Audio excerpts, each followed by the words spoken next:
very short time when you have a heart attack to when you have to get that treatment. Right, and technically you had waited 24 plus hours from your first symptom. Yes, I did. Yes, and the other thing is you were very lucky too, because you were so close to get care. And you even though the first time it was a flag, a warning, the second time you listened. We need to listen to our bodies.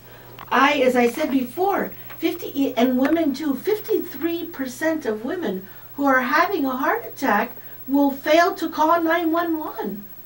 How many men do you think? I don't have a statistic, but I bet that's, what do you think, Lee? It's got to be much lower. We're infallible, we're macho, we're okay. It's not going to bother me, it's something minor, no big deal. Well, you know what? It is a big deal. It's your life. It really is. You get that pain in your arm, you start sweating and heating up like that, you call the doctor immediately. You get yourself to the hospital. I made the mistake of waiting a day and it almost cost me my life. And at a young age. I know Dr. Triana says numerous times a day, it's better to get it checked out and know that everything's okay than to go home and wonder. Mm-hmm. So you know how true that is yourself. I can testify to that also because I just lost my father to a heart attack in November, and for about 2 to 3 weeks he was complaining of incessant indigestion that wouldn't go away. And we wish so much that he had it looked into earlier. Big, big mistake. You know, that's why we're here. We're here to spread the word, to spread the information, to give education. If we only save one person's life, I mean, I think we've done an incredible job. And we're here for help. Right.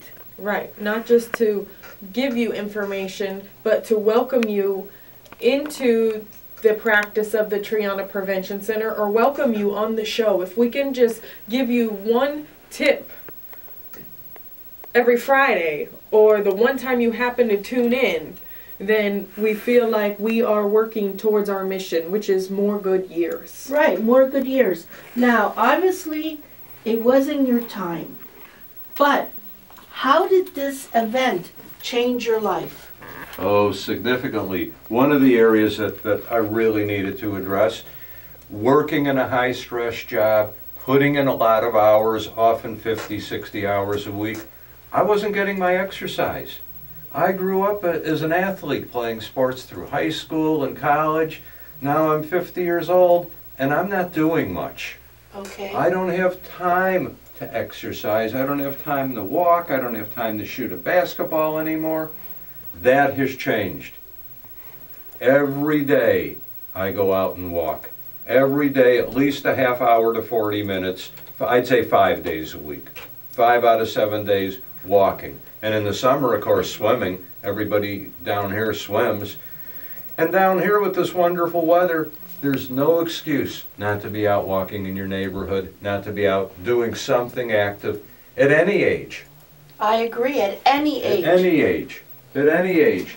If you're in your 80s and you think, well, I can't walk for 20 minutes, fine, you know, walk for 10 minutes and do it 2 or 3 times a day. You don't have to push yourself, but do it. Get that exercise in. That's real important. And I've maintained a very good diet. I've still stayed away from the meat. Okay, so you're still a vegetarian. Mm-hmm. Yes. And Jennifer, you had... Yeah. Lee, when you had your event, did you know what your numbers were? When we're talking about know your numbers, which helps you know your risk, the weight, your BMI, your cholesterol, your HDL, your waist size, your fasting blood sugar, your total cholesterol. Did you know that when you were 53 and having an event? You know, the reason I didn't need to know that is because I was 53. I was the picture of health. No, I didn't need to know any of that. Okay, so the $1 million question, do you know them now? I know them now, I certainly do. And you know that with the help of Dr. Triana. Yes. You seek routine medical care. Yes, educated. Yes. I am now an educated patient.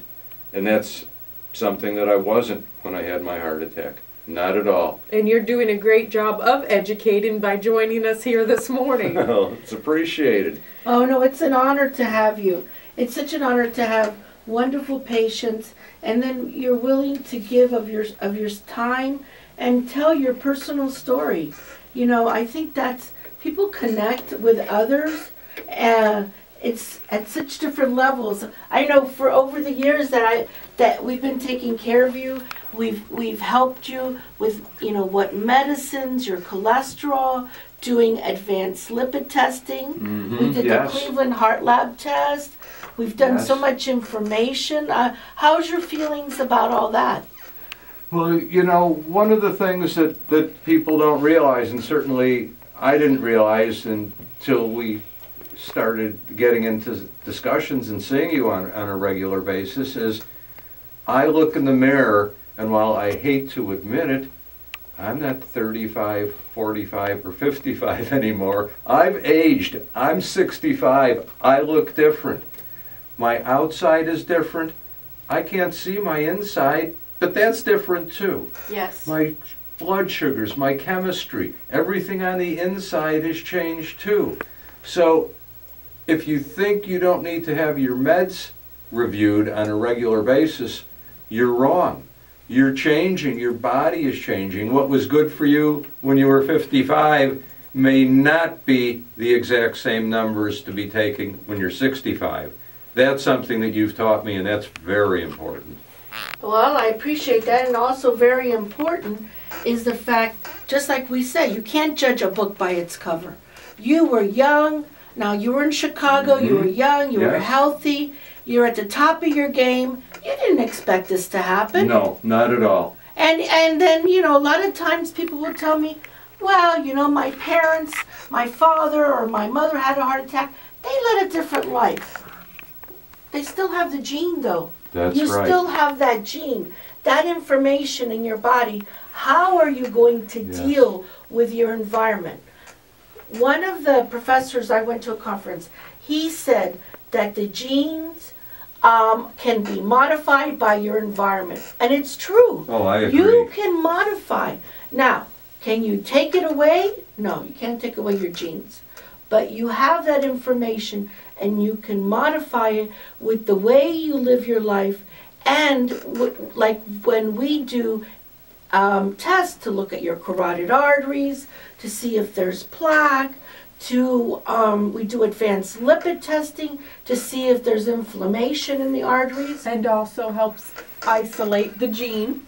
Right, there are some gene tests that we do too. The state of the art is so much advanced from 10, 15 years ago, and that's an important point. The state of the art in healthcare has really stepped up quite a bit, particularly in prevention.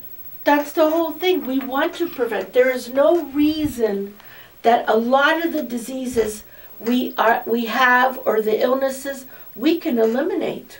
Now, when I was a kid, we always said, the mother always said, eat your vegetables, eat your vegetables. But that was about the extent of what we cared about in terms of diet. When many of us my age think back of what we ate a lot of bad stuff. When you think of that fried food that was made in that tub of white Crisco. Oh my goodness. That was bad stuff, but it tasted delicious, and we didn't know better. We do know better now. We know what to eat and what not to eat, and we're able to adjust our diets. That's a big difference. The whole culture of eating has changed over the years. Yes. Look at how it's changed in the school systems just in the last 5 years. Yes. The obesity issue, and the obesity issue, when you're young, that can carry through all the way through your life. And obesity is a major cause of heart disease. You know that. It's associated, but the biggest thing also because of diabetes. How many patients do we diagnose? People go, well, I never knew that. Right, Jennifer? Sadly, too many. When we know that we could have caught it 10 years earlier and possibly prevented you from going down the road of diabetes. But again, you can't always, you might see somebody who's thin and they have insulin resistance, which is the beginning of what we call pre-diabetes. So again, when we practice at the Triana Prevention Centers, we look at the total person.